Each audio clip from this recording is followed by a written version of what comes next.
Bonjour à tous, j'espère que vous allez bien. Moi de mon côté, je vais en puissance et en force. Dans cette vidéo, je vais vous montrer comment personnaliser les messages d'erreur lorsque vous essayez d'accéder à une page qui n'existe pas. Voilà. Dans les vidéos précédentes, vous avez vu, lorsqu'on essaie d'accéder à une page qui n'existe pas, Next.js nous retenait une page 404 not found. Du que cette page que vous essayez d'accéder n'existe pas. Voilà, donc on va lancer notre éditeur de code. On va aller chercher notre projet Hello World. On clique sur ouvrir le dossier. Hello World, on fait ouvrir. Le projet est lancé.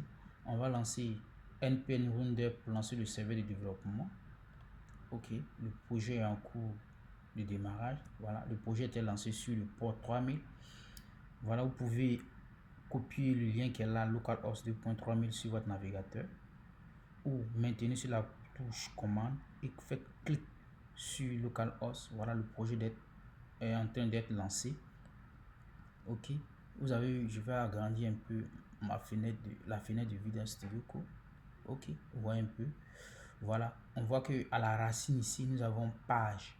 À la racine du app, juste à l'intérieur, nous avons un fichier page.txt.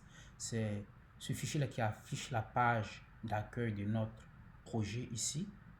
Elle est accessible ici via localhost 2.3000. Nous avons page d'accueil.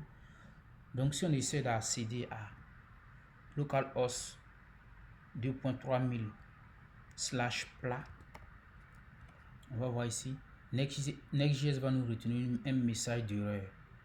Vous voyez ici une page d'erreur 404.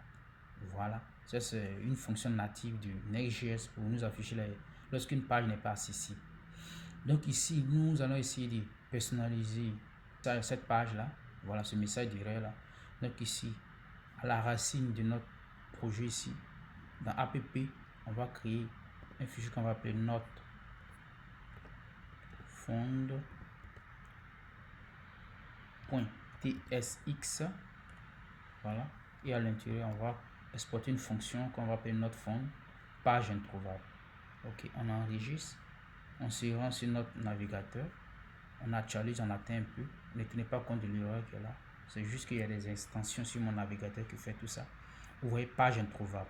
Tout à l'heure on voyait que c'était une erreur 404 retournée par Next.js, mais cette fois-ci, après avoir créé le fichier not found, on voit que le message d'erreur a été personnalisé avec la fonction que nous avons créée ici. C'est génial. Voilà, donc essayons d'accéder au produit ici. Dans le dossier, à la racine du app, nous avons un dossier produit, et ici nous avons, comment on appelle là, une route dynamique ici. Voilà, donc ici cette fonction là permet de retourner un produit selon l'ID qui a été passé dans l'URL.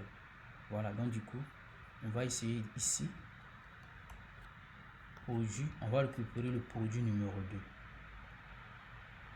Voilà, on patiente un peu. Voilà, nous avons produit numéro 2. Si on fait produit numéro 3, on récupère le produit numéro 3. Voilà, mais prenons un exemple où nous avons seulement que 50 produits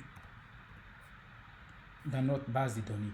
Maintenant, lorsque une personne essaie d'accéder à un produit qui n'existe pas, c'est-à-dire 51, automatiquement on veut personnaliser notre message d'erreur pour dire: ah mon gars, cette page là n'existe pas.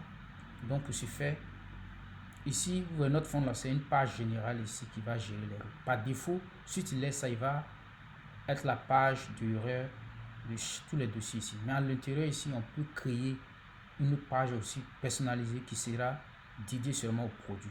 Donc ici dans le dossier produit ici, nous avons produit ID ici. À l'intérieur du produit ID, on a page. Donc juste à côté de page, on va créer une fonction qu'on va appeler not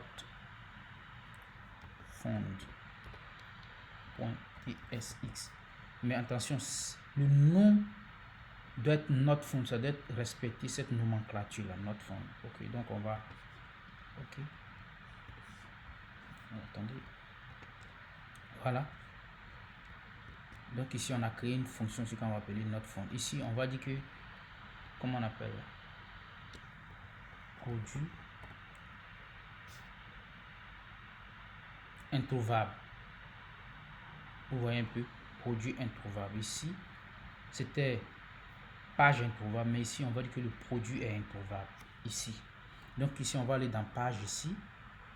Attendez d'abord, on va aller toujours ici.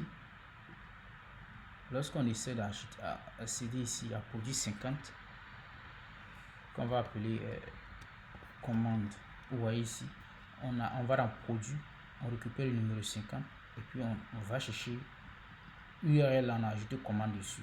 Donc lorsqu'on va essayer d'actualiser, on va avoir un message d'erreur ici, page introuvable. Donc par défaut ici, vous voyez que c'est la page d'erreur personnalisée qu'on a créée à la racine ici qui est appelée. Mais ici, nous, on veut personnaliser le message d'erreur là pour le produit qui est ici. Donc, pour ce faire, on va se rendre ici dans page ici. On va dire si, parce que ici, on récupère le produit ID. Mais ici, là, c'est sous forme de chaîne de caractères. Donc, ici, on va dire si, on va convertir d'abord en entier. Si passe int de produit ID est supérieur à 50, alors on va appeler une fonction native qu'on a not found du next navigator, du next navigation, ok, qu'on va invoquer. On va invoquer ici. Vous voyez un peu. Donc automatiquement, vous voyez ici, on va dire que lorsqu'on essaie d'accéder à un produit dont l'ID est supérieur à 50, on veut appeler notre fonction personnalisée ici. Notre page d'erreur est personnalisée ici. Mais pour ce faire, il faut invoquer notre fond qui provient de Next Navigator. Navigation. Lorsque tu invoques ça, automatiquement Next.js saura que tu vas appeler ta page personnalisée. Donc ici, on va point virgule, on va enregistrer, on va se rendre sur notre page. Vous voyez ici, on va actualiser, on va voir ce que ça va donner. Alors, juste un peu, on va voir ici, on a mis produit introuvable. Ok, on va se retourner encore là. Ok, on va aller sur 51. Ok, ouais, produit introuvable. Donc ici, on a personnalisé notre message ici. Lorsqu'on essaie d'accéder au produit dont l'ID n'existe pas, automatiquement, on invoque notre fond qui provient de Next Navigation. Automatiquement, il va aller chercher notre message d'erreur personnalisé. Il va mettre produit introuvable. J'espère que cette vidéo vous a plu. Voilà, on va se donner rendez-vous à une prochaine vidéo où nous allons voir d'autres cas d'utilisation de Next.js. D'ici là, portez-vous bien.